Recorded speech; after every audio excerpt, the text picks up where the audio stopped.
Welcome to the Good News Ride Home. I'm Jackson Bird. In case you're wondering about the podcast's name change, please go check your podcast feed for the special podcast announcement that Brian posted to explain all of this. But then, numbers are looking relatively promising in a lot of places, but one incident has jeopardized South Korea. The FDA has approved the first antigen test, and what's the difference between that and an antibody test? Why might a vaccine take so long to develop? Plus, the internet shares their favorite memories of Little Richard, how to cook murder hornets, using nanospacecraft to locate black holes, and how the Simpsons predicted 2020. I thought we would start this week with another quick whip around about where we are at. First, let's stay in the US. We're going to pass 1.4 million cases this week, possibly today or tomorrow. That's out of a population of 328 million. Also, we passed 80,000 deaths this weekend. One very big bit of good news, though, daily new cases have been trending down slightly over recent days. In fact, Sunday saw the lowest reported number of confirmed deaths and new cases in the US since the end of March. And let's hope this is not just statistical noise over the weekend, but an indication that things are going in the right direction. Based on the number of test results and the number of new cases, the percentage of positive test results each day is trending downward from 10 to 8%. And when you look at the charts, link in the show notes, you can see this very clearly. And that's what you want to see. The more you test, you should see the numbers decline because you're catching more, as we've discussed in depth before, if you recall that jelly bean analogy Brian shared. The number of new tests each day is trending cautiously upwards. However, new cases per day remain around 20,000. That's a lot.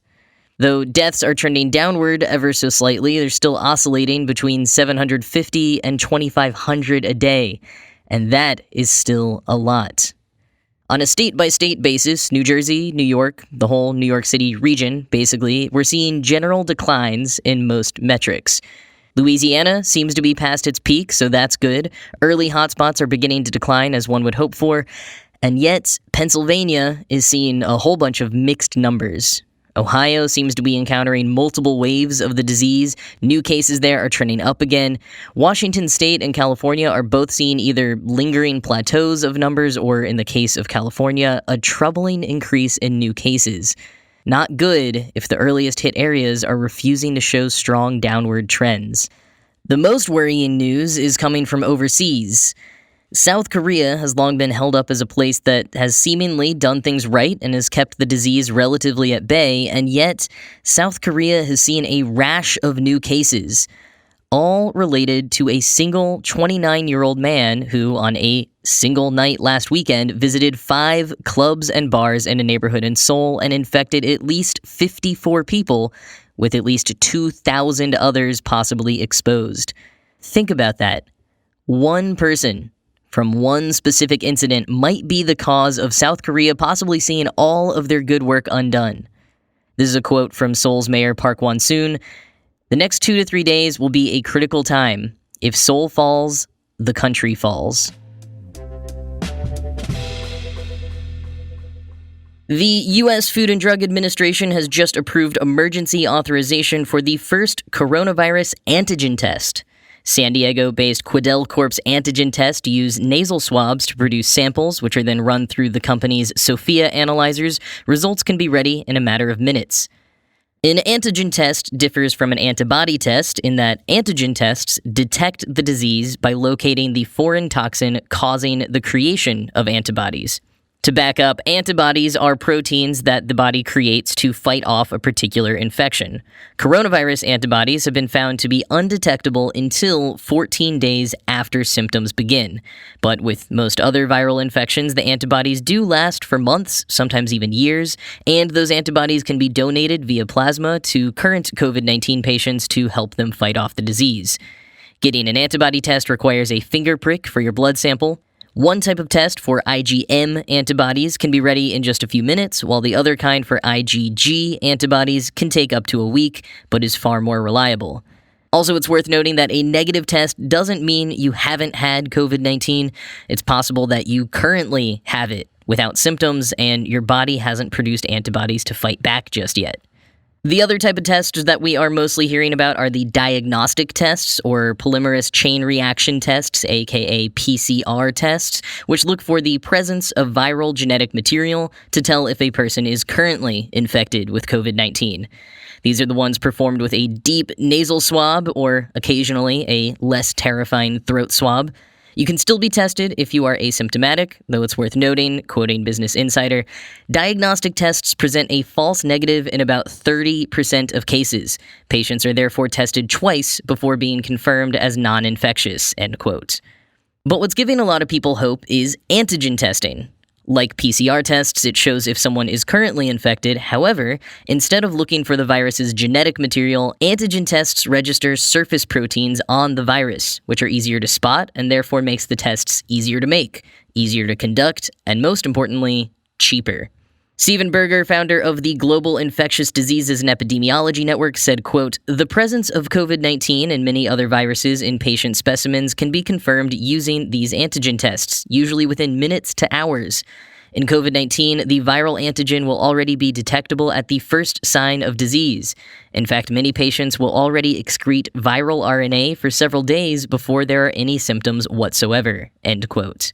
While the ease of manufacturing the antigen test en masse leads many officials to think they could be the key to reopening the country, it's important to note that antigen tests have been found to miss 15 to 20% of infections, according to Business Insider, which adds up with Quidel's report of 85% sensitivity for their tests.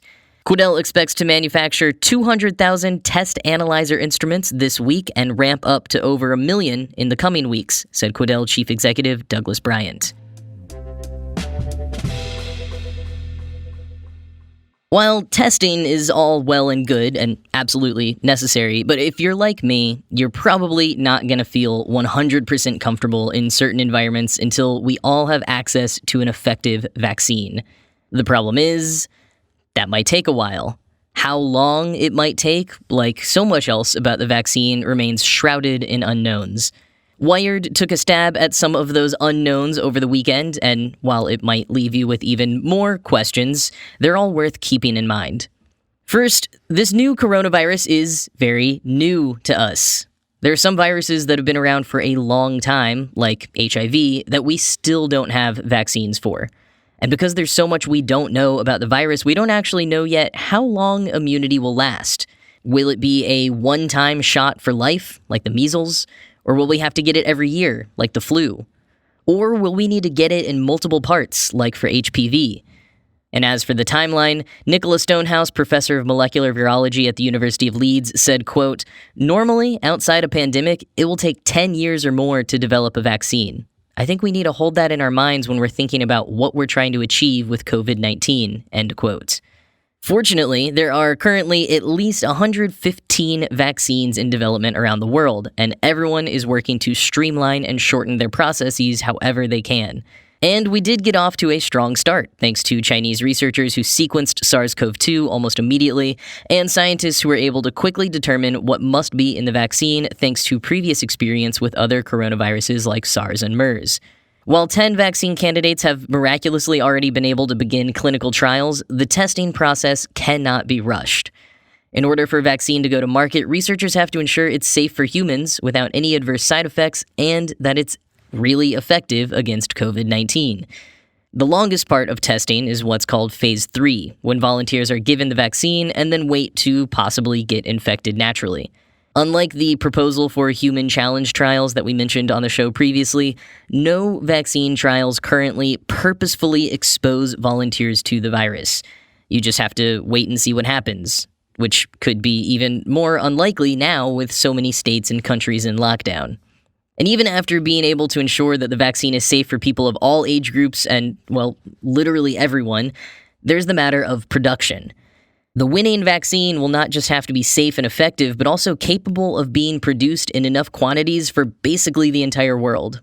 Companies are already setting up manufacturing sites for potential vaccines without knowing if the vaccine they're setting up a site for will actually work, just in the name of saving time. And according to Charlie Weller, head of vaccines at the Wellcome Trust, we need all the help we can get. He says that even if we have a vaccine this year, it's unlikely everyone would be able to get it by the end of next year. It's just not feasible, he says.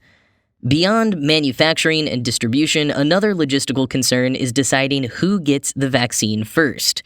At-risk individuals and essential workers make sense, but remember, there are teams working on vaccines all over the world. Will the country that creates the winning vaccine get it first? Quoting Wired, "The World Health Organization has stressed the need for any COVID-19 vaccine or treatment to be available to all countries and people." And earlier this week, a summit convened by the EU saw world leaders pledge billions of pounds to research vaccines and therapies and to distribute a vaccine equitably to poorer countries. End quote. And even if we're able to get the coronavirus vaccine made and distributed to everyone who needs it, there's the concern of disrupting the supply chains for other vaccines. The last thing we need right now is an outbreak of another disease. But really, with so many teams and resources around the world being poured into the vaccine effort, things do look promising. And until then, we have to continue working on treatment, tracing, and testing to keep the virus at bay. Kicking off the good news half of the show with the news that Little Richard has passed away this weekend at age 87 from bone cancer. Listen, we've been producing a bummer of a show for 2 months. It's going to take a while to ease into this good news thing. But no, really, I do want to take a moment to celebrate the life of the architect of rock and roll, Little Richard. Quoting the New York Times, "Little Richard did not invent rock and roll. Other musicians had already been mining a similar vein by the time he recorded his first hit, Tutti Frutti. But Little Richard, delving deeply into the wellsprings of gospel music and the blues, pounding the piano furiously and screaming as if it were for his life, raised the energy level several notches and created something not quite like any music that had been heard before. Something new, thrilling, and more than a little dangerous." And continuing later in the piece, quote, "Rock and roll was an unabashedly macho music in its early days, but Little Richard, who had performed in drag as a teenager, presented a very different picture on stage. Gaudily dressed, his hair piled 6 inches high, his face aglow with cinematic makeup. He was fond of saying in later years that if Elvis was the king of rock and roll, he was the queen. Offstage, he characterized himself variously as gay, bisexual, and omnisexual. His influence as a performer was immeasurable. It could be seen and heard in the flamboyant showmanship of James Brown, who idolized him, and of Prince, whose ambisexual image owed a major debt to his. Presley recorded his songs. The Beatles adopted his trademark sound. Paul McCartney said that the first song he ever sang in public was Long Tall Sally. Bob Dylan wrote in his high school yearbook that his ambition was to join Little Richard." End quote. The internet was overflowing with incredible stories honoring Little Richard all weekend, like this one from comedian Doug Benson, quote, "Many years ago, I was having a late-night meal with friends at the pantry near USC. We were laughing and being loud and talking about the Alka-Seltzer suit David Letterman had worn recently in a bit on his show, and then a man approached our booth and asked, 'Did somebody say Tutti Frutti?' It was Little Richard, who proceeded to sit down at our table and regale us with stories about being the architect of rock and roll and inspiring the Beatles. So damn friendly, so damn entertaining, ending sentences with woo. So joyful, R.I.P. And no, I'm not even going to try to imitate Little Richard's classic woo. It's about to get worse in this next one. Comedian Blaine Capatch shared on Twitter, "In '98, a bunch of us went to see the Matthew Broderick Godzilla at the Cinerama Dome. It was disappointing. After the movie, we were all standing out front looking sad when a white limo drove by and the rear window slid down. Little Richard leaned out and waved and went, woohoo! We all flipped out with delight and the limo kept going east on Sunset into the night. It's like he knew we were sad and he used his Little Richard powers to save us. I love you, Little Richard." Little Richard was, of course, known for his songs Tutti Frutti, Long Tall Sally, Good Golly Miss Molly, and the theme song to the Magic School Bus. Also, apparently, the theme song to Casper the Friendly Ghost, though I gotta say, on re-listening to it today, it doesn't slap quite as hard as the Magic School Bus theme. Here's one thing I didn't know, though, about Tutti Frutti. It was originally part of his live club shows, not something he pitched to the record company during his early recording days. But on a break, during one recording, Little Richard played it for fun at the bar they were having lunch at, and the producer decided that was the hit they needed. The only problem? the lyrics were completely filthy. Like, seriously, they were basically an instruction manual for gay sex. I'm not even going to read them now, but you can check them out at the Vulture link in the show notes. The story has been debated for authenticity, and I'm sure a lot of people could still tell that the song was implicitly sexual, but I'll just say that it is not at all what I was expecting for a song that I first heard on those Disney pop and rock cartoon music videos. In any case, Little Richard helped define rock and roll, and will be sorely missed, but he left one hell of a legacy.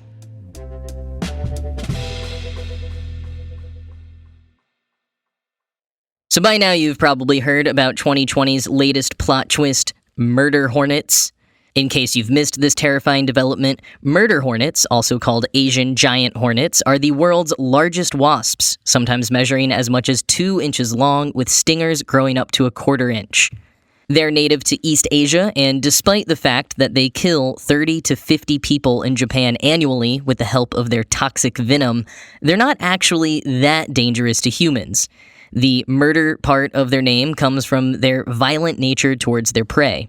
They usually only attack humans when provoked, and in fact they only got the nickname murder hornet when they hit the scene here in the States at the end of 2019. So far, they've only been spotted in Washington state and nearby Vancouver, probably having arrived via shipping containers, but scientists are concerned they could spread beyond the Pacific Northwest and cause a threat to the bee population. Did anyone else not have murder hornets on their 2020 bingo card? Well, the Simpsons writers may have. Let's listen to a clip from a 1993 episode called Marge in Chains. We need a cure! Why, the only cure is bed rest. Anything I give you would only be a placebo. Where do we get these placebos? Maybe there's some in this truck.